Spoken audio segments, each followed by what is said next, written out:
She signed the divorce papers without shedding a tear. And the moment he saw her walk away, something inside him snapped. He'd built an empire on control, but losing her? That was the one thing he couldn't manage. And when the truth about why she really left hits him, everything he thought he knew about love and himself will shatter. The night sky over Vale Tower glittered with city lights. But inside the penthouse, the silence between them was louder than traffic 12 stories below. Amelia Hart Vale sat by the window, the reflection of her own face split by glass, half in shadow, half in light. That's how she felt lately. Half seen, half loved. Adrian hadn't come home yet. He was probably still in meetings that lasted past midnight. Decisions that moved markets but destroyed marriages in silence. He texted an hour ago. "Don't wait up."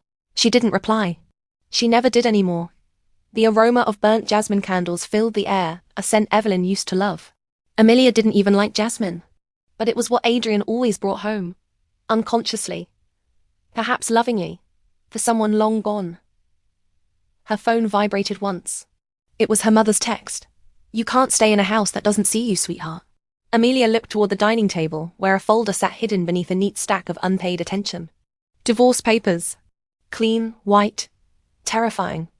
She whispered to herself, "Maybe he'll notice if I'm gone." Before we begin, if stories like this speak to your heart, stories about love, loss, and the quiet strength it takes to heal, take a moment to subscribe. Every day we share another tale that reminds you, love always finds its way home. Adrian Vale, in his office, a wall of glass, a desk of control, and a face sculpted by discipline. His reflection stared back, cold and calculating, but his eyes softened as he looked at the framed photo on his desk. A woman smiling in sunlight, Evelyn. He rubbed his temple. 10 years since the car accident, yet her laughter still echoed. Everyone said time heals. Time had only sharpened the outline of her absence. When he first met Amelia, he hadn't seen Amelia. He'd seen Evelyn's eyes, Evelyn's hair, Evelyn's laugh in a stranger. He told himself it was coincidence. Love reborn. But deep down, he knew he wasn't in love again. He was trying to resurrect a ghost. The intercom buzzed. "Sir, your wife called earlier," said his assistant. Adrian's jaw tightened. "Did she say what for?" "No, sir. Just..." She sounded tired. He hesitated before replying. "Tell her I'll be home soon." But he didn't leave for another hour. Later that night. The sound of the elevator sliding open was the only warning. Amelia didn't move from her spot. Adrian entered, his tie loosened, his exhaustion hidden under practiced indifference. "You're still up," he murmured. "Habit," she said softly, eyes still on the skyline. He poured himself whiskey. "You should sleep earlier. It's not healthy to wait." "I stopped waiting a long time ago, Adrian." He froze mid-sip, studying her tone. It wasn't sharp, it was weary, resigned, like a note that had played itself out. "Rough day?" he asked, voice neutral. She turned then, her eyes meeting his. "Do you even know what kind of days I have anymore?" His brow furrowed. "What's that supposed to mean?" "It means you don't see me," she whispered.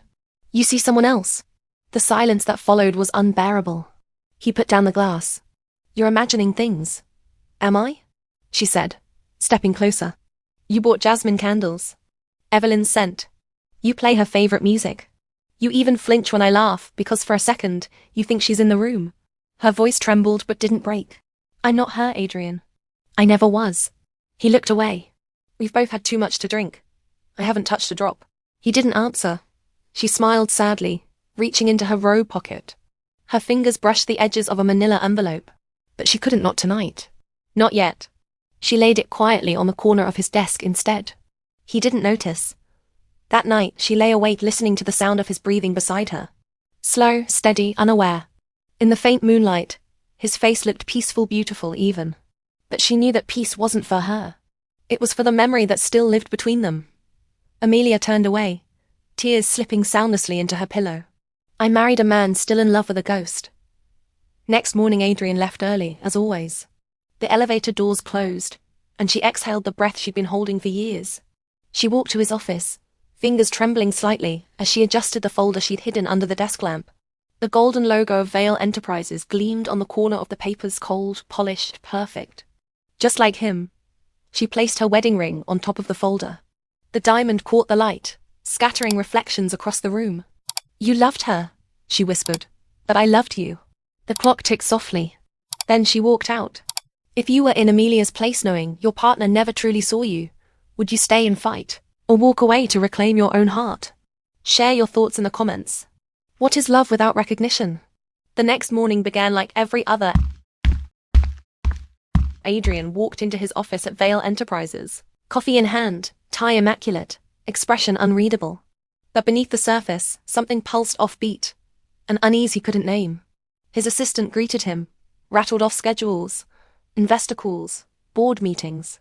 He nodded absently, eyes drifting to the desk. The sunlight angled just right, glinting off something small metallic, his wedding ring. It sat neatly atop a folder, his name embossed on the front. He frowned, opening it. The first page hit like a gunshot. Petition for divorce. For a long suspended moment he couldn't breathe. The hum of the city outside dulled, time slowing into silence. His hand tightened on the paper, knuckles whitening. His voice, when it came, was barely a whisper. What have you done, Amelia? He flipped through each page, his mind refusing to process the signatures, the dates, the handwritten note at the end. I can't live as a memory anymore. I hope someday you remember who I really was. His heartbeat roared in his ears. Something cracked deep inside, the illusion that everything was fine. That silence meant peace, not absence. Adrian's fist came down on the desk with a sound that shattered the morning stillness. At home, Amelia was packing quietly. Not the dramatic kind of leaving, no tears, no frantic throwing of clothes into suitcases. Just quiet, deliberate movements. A scarf folded. A photo taken from the knitstand. One suitcase zipped shut. The doorbell rang. Her heart lurched. She wasn't expecting anyone. When she opened it, she didn't see her driver or her friend. She saw him. Adrian stood in the doorway, tie loosened, face pale with fury and disbelief. In his hand were the divorce papers, crumpled but intact. Explain this, he said, voice low. Amelia's grip on the door tightened. There's nothing to explain. Nothing to... He stepped inside, eyes burning. You leave papers like these on my desk and there's nothing to explain. She met his gaze, unflinching. I left the words I needed to say right there, Adrian. He threw the papers onto the couch. Is this about Evelyn again? The name hit her like a slap, but she held her ground. No, Adrian. It's about me. It's always been about her for you, but never me.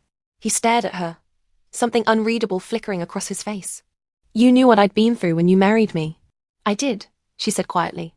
I just didn't know you'd never come back from it. Her words landed like glass underfoot, quiet, devastating. You think I don't love you? He demanded. She exhaled slowly.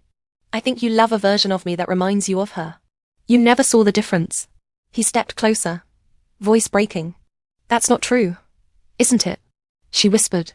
You call me by her name when you're half asleep. You keep her perfume in the bathroom cabinet. You look at me like you're waiting for her to walk through me. His breath caught. The silence that followed was unbearable, heavy with the truth they'd both avoided. Adrian took a trembling step back, running a hand through his hair. You don't understand. No, you don't, she said, her tone rising for the first time. You don't understand what it feels like to live every day wondering if you're loved or just Her voice broke then, and for the first time in years, he saw her, not the shadow, not the echo, but the woman in front of him, trembling and alive. Amelia. His voice softened, almost pleading. I built a life with you. She shook her head, tears brimming. You built a shrine with me in it. The words lodged in his chest. He wanted to shout, to deny, to beg, but no sound came. Instead, his eyes darted toward the crumpled papers. The weight of them, her decision finally hit him. She was really leaving, and something inside him snapped. He turned away abruptly, pacing toward the window. You're throwing everything away because of ghosts, he muttered, more to himself than to her. Because of ghosts, she agreed softly. But not the kind you think. He turned, confusion etched on his face. You're the ghost. Adrian, she said, her voice steady now. You've been haunting your own life, and I can't live in a grave anymore. He froze, breath catching on her words. Something in him faltered, the steel of his control fracturing. He sank onto the couch, staring at nothing. I don't know how to stop seeing her, he admitted finally, voice low, raw. Amelia stood there, silent. For years she'd wanted this. The truth. And now that it was here, it didn't feel like victory. It felt like grief. You could have tried, she whispered. I thought I was. Then maybe, she said, tears slipping down her cheeks. You don't know what love looks like anymore.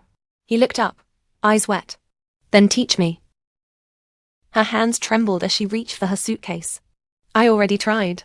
She turned toward the door. For a heartbeat, neither moved. The world seemed to hold its breath. When the door clicked shut behind her, Adrian didn't chase her. Not yet. He just stood there, surrounded by everything he'd built, realizing it all meant nothing without the woman who'd finally stopped waiting to be seen. If you were Adrian faced with the truth that you'd loved a memory instead of a person, could you forgive yourself? Comment below. Which is harder, losing love, or realizing you never truly gave it? The penthouse felt cavernous without her. Adrian didn't realize how much sound one person brought into a place until Amelia was gone. Her quiet humming in the mornings, the click of her heels in the hallway, the faint rustle of her turning a page on the balcony while he worked too late. Now, all that remained was silence, an echo of what used to be alive. He poured himself another glass of whiskey, though it was barely noon. The ice clinked like punctuation in the silence. He sat at the grand piano she used to play sometimes badly, charmingly, and pressed a single key. The sound hung in the air before dissolving into nothing but. It wasn't the same silence he used to crave. This was the kind that pressed against his ribs, made breathing feel like guilt. He'd called her twice the night before. No answer. 3 times this morning. Straight to voicemail.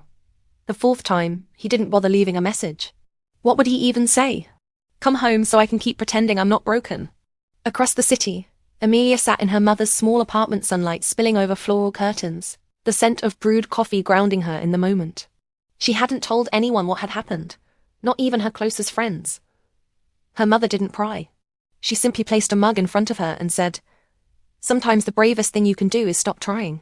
Amelia nodded, though her chest ached. She kept replaying their confrontation in her head, his face when she said the word ghost. It haunted her. She didn't hate him. She just couldn't survive him anymore. Her phone buzzed with a message. Adrian, please come home. We need to talk. She stared at it, thumb hovering over the screen. Then she locked the phone and placed it face down. She wasn't ready to talk. Not when she still smelled jasmine on her skin. At Vale Enterprises, the news of the CEO's wife taking time off spread like wildfire. The tabloids whispered of trouble in paradise. Adrian ignored them all, burying himself in work until the office lights dimmed. His assistant, Claire, lingered by the door one evening. "Sir, if I may." He didn't look up. "Don't." "She loved you," Claire said softly. His pen stopped mid-stroke. "What's your tone?" Claire hesitated, then nodded and left. But the word stayed. "She loved you." Past tense. He leaned back in his chair, eyes closing. That single word was enough to hollow him out further than the whiskey ever could. That night, he went home early, something he hadn't done in months. The apartment looked frozen in time. Her slippers were still by the door. Her favorite book still lay half-read on the couch. He picked it up, thumbing through the pages until he found a small sticky note between them, in her handwriting. "When you finally see me, I'll be gone." His throat tightened. He read it again, then again, as if repetition could rewind reality. Adrian sank onto the couch, staring at nothing. "You're not gone," he whispered to the air. "You can't be." That she was. Amelia spent the next few days in a haze of indecision. She'd left him, but not completely. Her heart hadn't caught up to her logic. Every night she checked her phone, hoping for one message that wasn't about guilt or business. Something real. But the only messages that came were short, restrained. "Call me. We need to talk. Please. No, I'm sorry. No, I miss you." She closed her phone and lay back on the couch, tears welling. "He doesn't even know what he's asking for," she murmured. Her mother glanced up from the kitchen. "What was that, dear?" Amelia smiled weakly. "Nothing, Mom. Just talking to ghosts." Adrian's breaking point came 4 nights later. He was driving home through the rain when the traffic lights blurred red against his windshield. And suddenly he saw Evelyn. Her face in the reflection. Her voice calling his name. For a split second, he reached out, heart pounding, pulse stuttering, and nearly missed the stop. He pulled over, chest heaving. It wasn't Evelyn. It was never Evelyn. It was grief, pretending to be love. For the first time, he admitted it aloud. "I don't love her anymore," he whispered. I just don't know how to stop missing her. The confession didn't heal him, it only made the emptiness louder. The next morning, he showed up at her mother's door. Amelia opened it before he could knock. She'd felt him there somehow. They stood facing each other, neither speaking for a long moment. His suit was wrinkled, his eyes red-rimmed. Please, he said quietly. Just talk to me. She hesitated, then stepped aside. Inside, they sat across from each other. Two people who used to share a bed, now separated by an ocean of regret. I read your note, he said, voice hoarse. You were right. About what? About me not seeing you. He swallowed hard. I didn't. Not really. But that doesn't mean I didn't care. She looked at him, tears welling. Care isn't the same as love, Adrian. I know, he whispered. They sat in silence. For the first time, he didn't rush to fill it. When he finally stood to leave, he said quietly, I'll wait.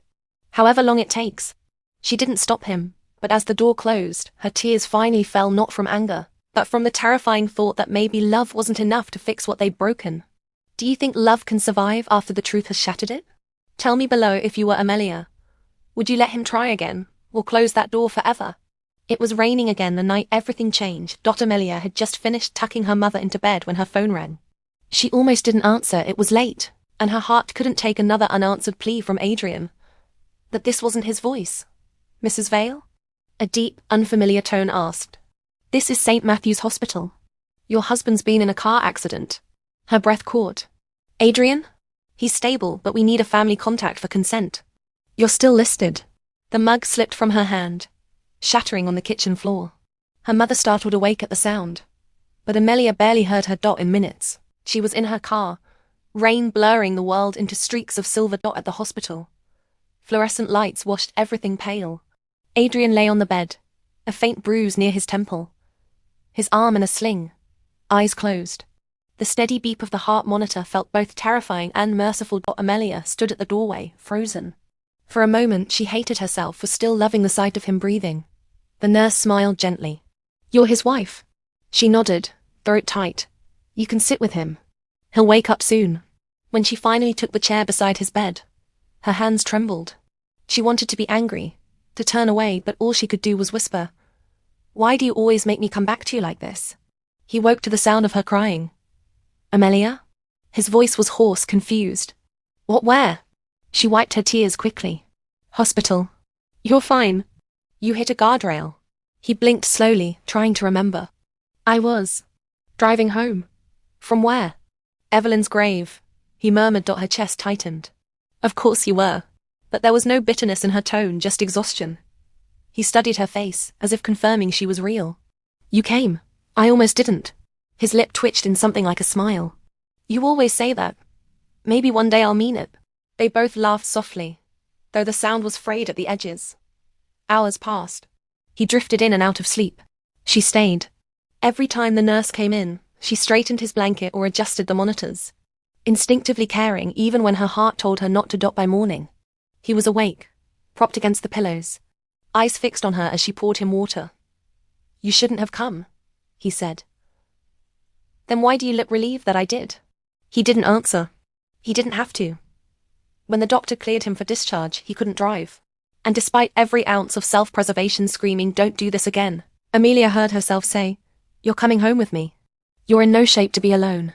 The drive back was quiet, filled with the sound of tires slicing through puddles and things unsaid at her mother's small house. She settled him into the guest room. He looked impossibly out of place amid the floral quilts and soft yellow curtains. I'm fine, he muttered. You're stubborn, she corrected. There's a difference. He watched her move about the room fetching water, setting his medication, folding his jacket. It was ordinary, yet it undid him completely. When she turned to leave, he said quietly, You didn't have to. She paused in the doorway. I know, that's why I did. That night, a storm rolled in, rain hammering against the roof. The power flickered out. Candles were lit. Shadows danced across the walls. Amelia sat by the window, arms wrapped around her knees, listening to the storm and the faint sound of Adrian breathing from the next room. Then, a thud. She rushed in to find him struggling to sit up, pain etched on his face. You shouldn't be moving. I was trying to get to the bathroom, he groaned. Of course you were, she muttered. helping him up. As she steadied him, their hands brushed. It was a small thing, skin against skin, but it felt like lightning. He looked down at her, eyes soft. You still care? She froze. Don't read into it. Too late. Adrian. She warned. But he just smiled faintly. I'm not asking for anything. Just... Thank you. She guided him back to bed, her fingers trembling as she adjusted the blanket. When she turned to leave, his hand caught hers. Stay, he whispered. Just until I fall asleep. Her heart stuttered. Every rational part of her screamed to walk away. But she sat down. Minutes turned to an hour. His breathing evened out. She could have left then. She didn't. At some point. He spoke again, half asleep. Voice slurred. I saw her, you know. Before the crash. Thought it was Evelyn. Amelia's chest tightened. But it wasn't her, he continued, eyes still closed. It was you. Tears blurred her vision. You're dreaming. Maybe, he whispered. But if I'm dreaming, I don't want to wake up. She covered her mouth, a sob catching in her throat. Because for the first time, his words didn't sound like confusion. They sounded like a man finally seeing clearly. By morning, the storm had passed. Amelia made coffee, staring at the pale dawn light creeping across the counter. Her mother had gone to stay with a friend, leaving them alone in the quiet house. When Adrian limped into the kitchen, she said without looking at him, You should eat something. He smiled softly. You never change, neither do you. He winced slightly, knowing it wasn't a compliment. Still, when she turned to face him, there was something different in her eyes. Not forgiveness, but softness. A space opening. Maybe we both need to, she murmured. He nodded slowly. Maybe that's why I crashed. She blinked. What? I was looking back instead of forward. Their eyes met. Neither smiled, but something shifted, a fragile thread of hope stretching between them. Do you believe people can truly change once they finally see what they've lost? Comment your thoughts. Can pain rewrite love? Or does it just make us hold on tighter? The morning sun streamed softly through the curtains, painting faint lines across the guest room floor. Adrian was still asleep, the slow rhythm of his breathing almost peaceful. For the first time in a long time, Amelia didn't see him as the CEO of anything. Just a man trying to heal. She stood in the doorway for a long moment, watching him, unsure what emotion stirred within her. Pity? Love? Exhaustion? Maybe all three. When she turned to leave, her gaze caught the edge of a half-open drawer in his overnight bag. Something glinted inside, the corner of an old envelope. She shouldn't have looked. She knew that. But grief has a way of calling to grief. Amelia reached in and pulled out a small wooden box. It was worn smooth, the edges darkened from years of being opened and closed. On the lid, in faded handwriting, EHAR. Pulse quickened. Evelyn Hart. The name she'd lived beside for years without ever meeting. The box wasn't locked. Inside were letters, yellowed, fragile, tied with a pale blue ribbon. Her fingers trembled as she untied it.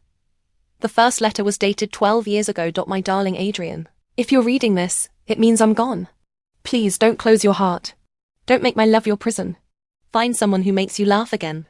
Promise me you won't spend your life trying to keep me alive in your memory. Let me rest. Let yourself live. Amelia's throat tightened. She traced Evelyn's handwriting, elegant but fading. Another letter, written days before the accident. Sometimes I worry you'll love me so much, you'll forget how to love anyone else. Don't let grief become your language. Love again, even if it looks nothing like us. Tears blurred the ink as Amelia realized he'd never read these. The seals were unbroken until now. Her heart ached. Not just for Evelyn, but for him. For the man who'd spent years chained to ghosts, not knowing that the woman he mourned had begged him to let go. A faint sound broke her trance. Amelia? She froze. Adrian was awake, sitting up in bed, confusion darkening his expression as he saw what was in her hands. Where did you find that? His voice was soft but sharp, like a knife wrapped in velvet. In your bag, she said quietly. I didn't mean to pry, but you shouldn't have touched that. Her fingers tightened around the letter. You shouldn't have hidden it. He swung his legs off the bed, pain flickering across his face. It's private. So was our marriage. The silence that followed felt endless. I thought I'd lost them, he said finally, his voice breaking. After she died, I couldn't bear to read them. Amelia's eyes glistened. You never did you? He shook his head slowly. No. I kept them as proof that she existed. I thought if I opened them, she'd really be gone. A tear rolled down her cheek. She wasn't asking to be remembered, Adrian. She was asking you to live. He looked away, his jaw tight. You think I don't know that now? Do you? She whispered. Because I've been standing right in front of you, breathing, laughing, hurting, and you never saw me. You saw her letters in my face, her ghost in my smile. Adrian closed his eyes, guilt rippling across his expression. I see that now. Amelia stepped closer, holding up the last unopened letter. Then read this. Don't let me be the one to tell you what love she left behind. He hesitated. His hands trembled as he took it. The paper cracked faintly as he unfolded it. If love ever finds you again, Adrian, don't compare it to what we had. Let it be new. Let it be real. Promise me you'll look at her and see her, not me. That's how you'll know you've healed. When he finished, his voice was gone. The words hung in the air, heavy and holy. He looked up at Amelia through tears. All this time, she was telling me to love you. She shook her head gently. No, Adrian. She was telling you to love someone real. He reached for her hand, tentative, fragile.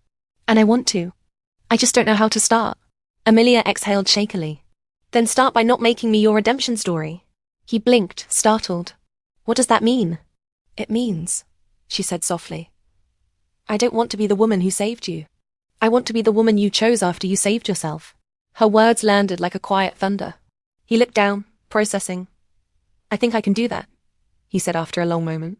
She smiled sadly. Then prove it. And for the first time, he didn't argue. That night, after he'd fallen asleep, Amelia sat alone on the porch, the letters beside her. The rain had stopped. The world felt washed clean. She reread Evelyn's final words one last time, whispering them to the night. Let it be new. Let it be real.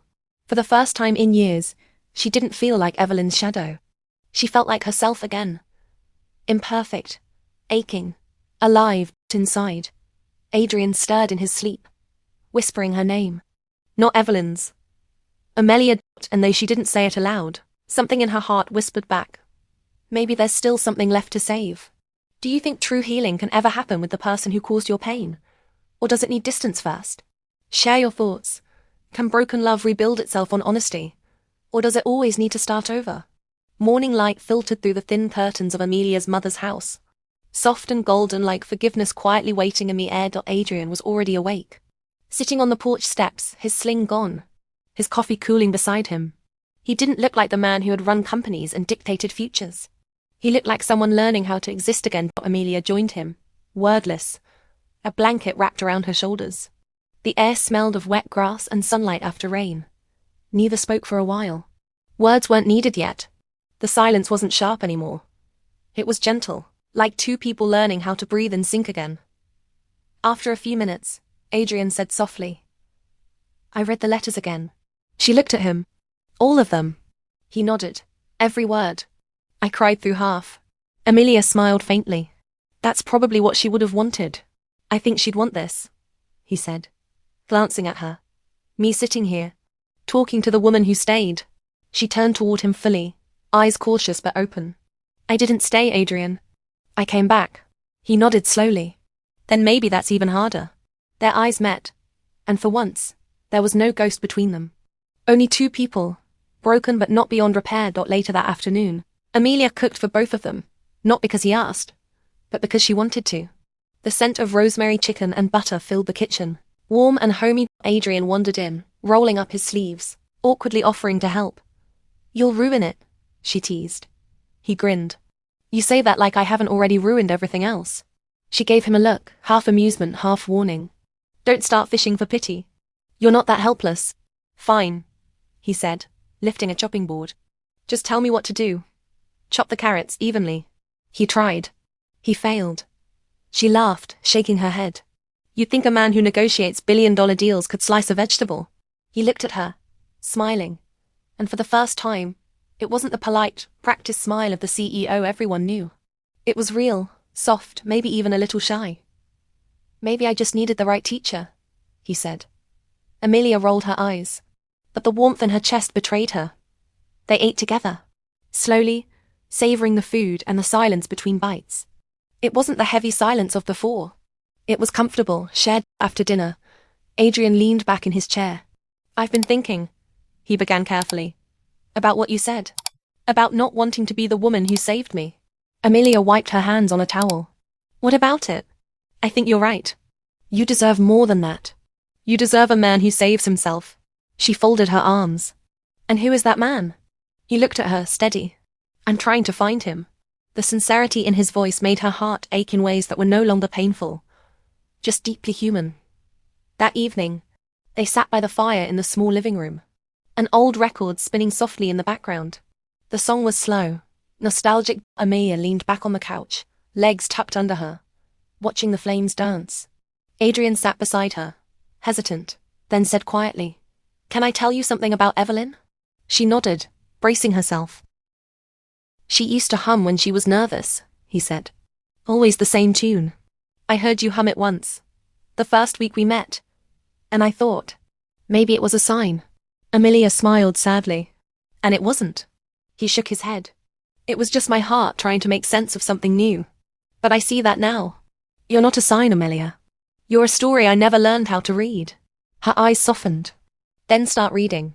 He hesitated, then reached for her hand. She didn't pull away. For a long moment they just sat there, fingers interlaced, the firelight catching on tears neither of them felt ashamed of anymore. Later that night, when the record ended, Adrian stood to switch it off. He paused, then turned back to her. "Do you still paint?" She blinked in surprise. "You remember that?" "Of course. You used to disappear into that studio for hours." "I stopped," she said quietly. "Didn't seem like there was space for color in our life." He walked over, gently taking her hand. "Then let's make some." She looked up at him, and for the first time, she saw no trace of Evelyn in his eyes, only reflection, only her. The next morning, he surprised her by setting up an old canvas on the porch table. Brushes, paints, a cup of coffee beside it. "You did this?" she asked, blinking. He shrugged. "Consider it. Step 1. Step 1 of what?" "Learning to see again." Her lips curved, trembling between laughter and tears. "You're ridiculous." He grinned. "Probably. But maybe that's what love looks like when it's real, ridiculous, messy, trying." She dipped the brush into blue paint, then looked at him. "You want to help? I'll make a mess. Then you'll fit right in." He laughed, and something in the sound made the morning brighter. They painted in silence, color bleeding into color, like wounds learning to become art. That evening, when the painting was done, it wasn't perfect, streaked, uneven, too much blue. But it was theirs. Amelia stepped back, study it. "It's not great," she said. "It's honest," he replied. "That's better." She smiled. "Maybe that's us." He looked at her then, really looked. And this time, when he whispered her name, it didn't sound like apology or longing. It sounded like recognition. "Amelia," he said softly. "Thank you for staying long enough for me to learn how to see." She reached out, brushing his cheek. "Just promise me you won't forget how." "I won't," he said. "Not ever again." When love begins to heal after so much pain, do you believe it can ever feel pure again? Or does the past always leave its fingerprints? Share your thoughts. Can something broken become even more beautiful once it's mended? For a week, the house felt almost normal. Adrian stayed through his recovery, helping Amelia's mother with errands, fixing the leaky porch light, even cooking breakfast once. The air carried laughter again. Quiet, tentative laughter. But it was there. Then came the call dot. It was late afternoon. Amelia was painting when Adrian's phone buzzed on the table. The screen lit up with a name she didn't recognize. Evelyn Hart Foundation PR. Her heart skipped. She hesitated, then picked it up as the phone continued to ring. When she answered, a woman's bright voice filled the room. "Mr. Vale, we just wanted to confirm your attendance at the gala tomorrow night. The board's thrilled to announce that you're dedicating the new wing to Evelyn's legacy. A promise unbroken. It's going to be such a touching tribute." Amelia froze. "This is Amelia." A pause. "Oh, Mrs. Vale. I'm so sorry," I thought. But Amelia had already hung up. Adrian found her standing by the window, phone still in her hand, eyes distant. "Who was that?" he asked gently. "Your pass," she said. Her tone was calm, but her knuckles were white. He frowned. "What happened?"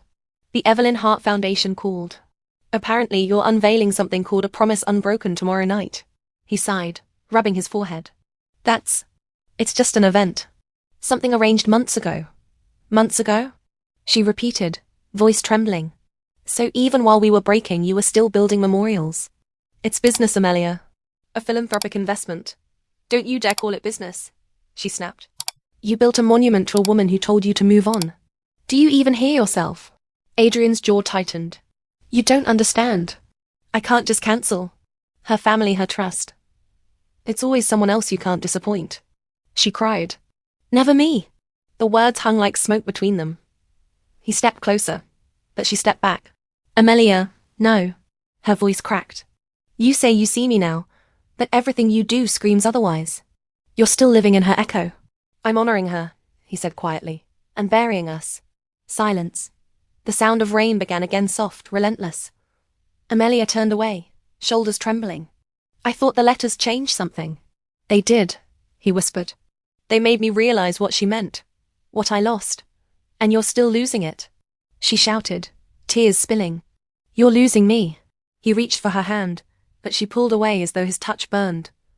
That night, the storm grew violent. Thunder cracked through the hills. Amelia packed quietly clothes, sketchbook, brushes. Adrian found her by the door, suitcase in hand. You're leaving?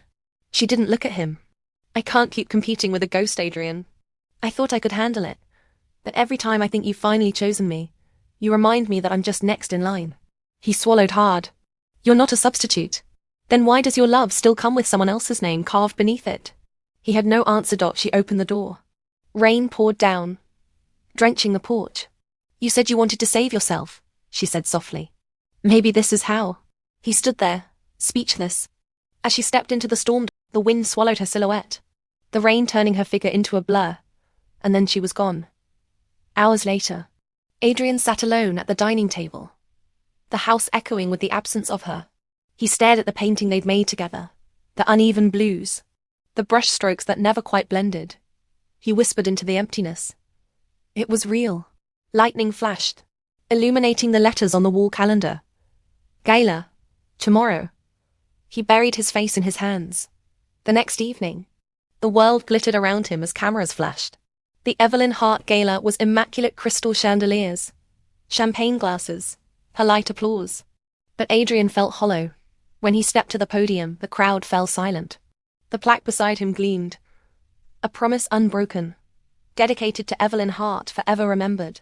He stared at it for a long time. Then, without warning, he reached for the microphone. I can't do this, he said, voice shaking. A murmur rippled through the crowd. I thought this dedication would bring peace, he continued. But what it's really done is keep me chained to grief. Evelyn wouldn't have wanted that. She told me in her letters to live. And I'm failing her by trying to keep her alive instead. Gasps. Cameras clicked. Adrian's throat tightened. I loved her.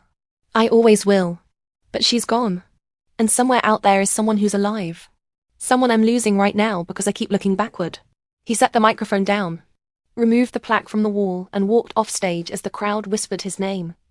Outside, the rain had started again. He stood under it, letting it soak through his suit. His tears blending into the storm. Back home, the house was dark. Her painting still hung in the kitchen. He ran his fingers along the dried strokes, whispering, You were the color, Amelia. You always were. He sat there until dawn, exhaustion finally pulling him into uneasy sleep, alone but honest. When someone finally faces their ghosts, is walking away an act of love or surrender? Share your thoughts. Should Amelia have stayed to help him heal, or was leaving the only way to be seen? The city had never seemed quieter. 3 days had passed since the gala, and Adrian hadn't left his apartment. He'd shut the curtains, ignored the calls, ignored the world. The only sound was the tick of the clock and the whisper of rain against the glass. A plaque from the gala sat on the table, its inscription half scratched away. He tried to sand the words off, as if erasing them could unbind him from the past. He stared at it now, exhausted, hollow. Somewhere inside the silence, Evelyn's final letter replayed in his head. Let it be new. Let it be real. He whispered to the empty room. Then why does real hurt this much? Across town, Amelia stood in her studio for the first time in years. Paints were scattered across the table, brushes soaking in jars of cloudy water. Her mother had gone to visit a friend, leaving her alone with her thoughts. and the ache she tried to silence. She looked at the half-finished painting from the porch, propped against the wall. The colors had dried unevenly, the brushstrokes stiff. It wasn't beauty that caught her now, it was truth. She dipped her brush into crimson and began to paint again. Not to forget him, not to fix him, but to see herself. For hours she worked, the rain tapping on the roof, her breath steady. When she finally stepped back, she realized she'd painted a horizon. Dark blues fading into dawn. A storm ending. For the first time she smiled.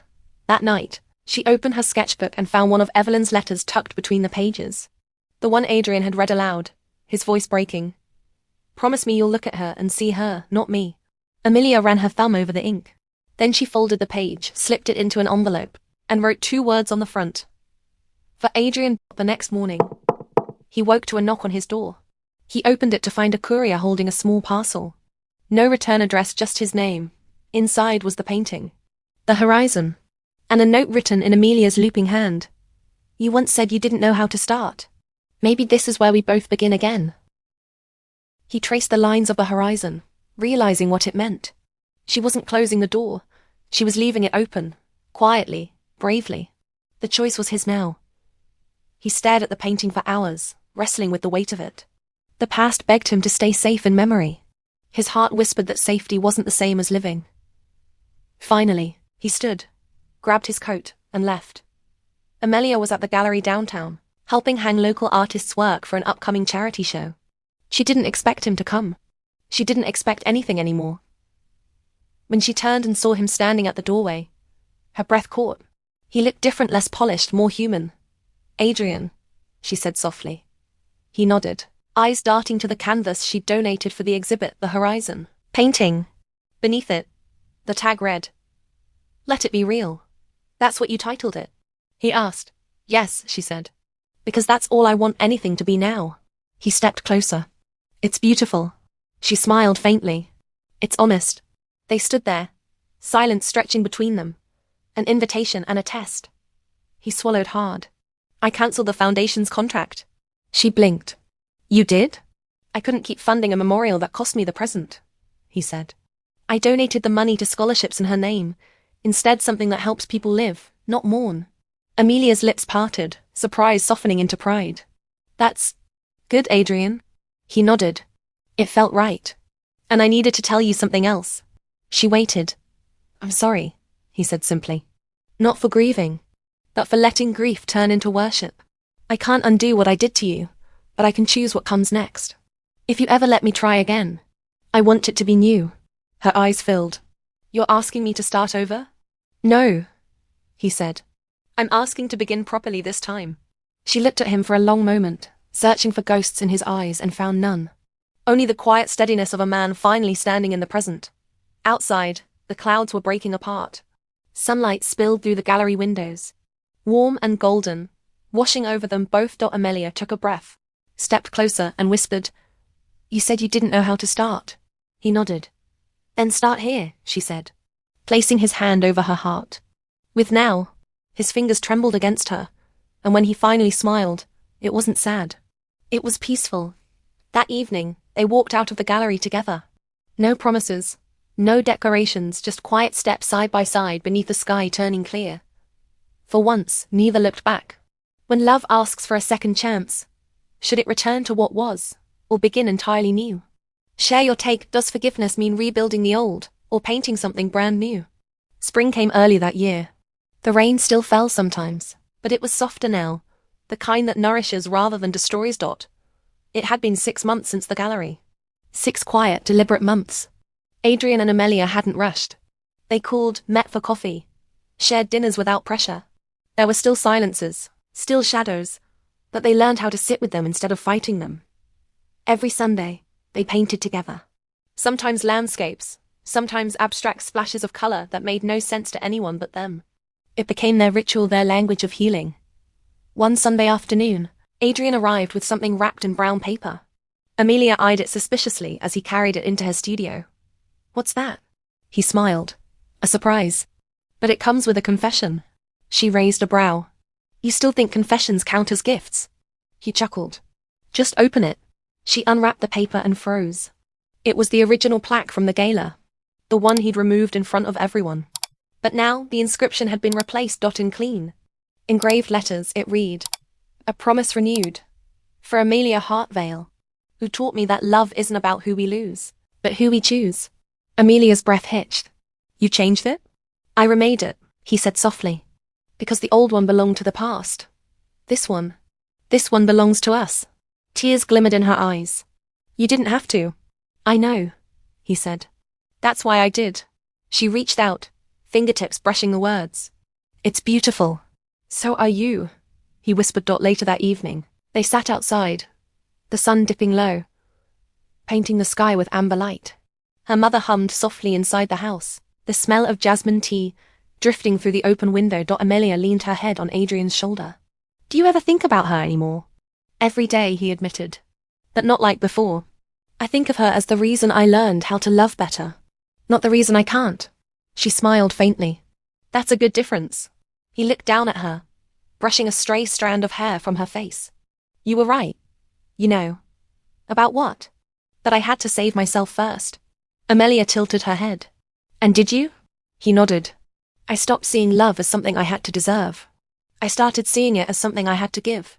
She smiled, eyes glistening. "That's all I ever wanted." A light drizzle began, then soft and cool. Instead of running for shelter, they stayed, letting the drops fall. Adrian laughed quietly. "Seems rain's never quite done with us." She laughed too. "Maybe it's just reminding us where we began." He looked at her, really looked, and for the first time in years, there was no guilt, no hesitation, no fear. Just love, clear and steady.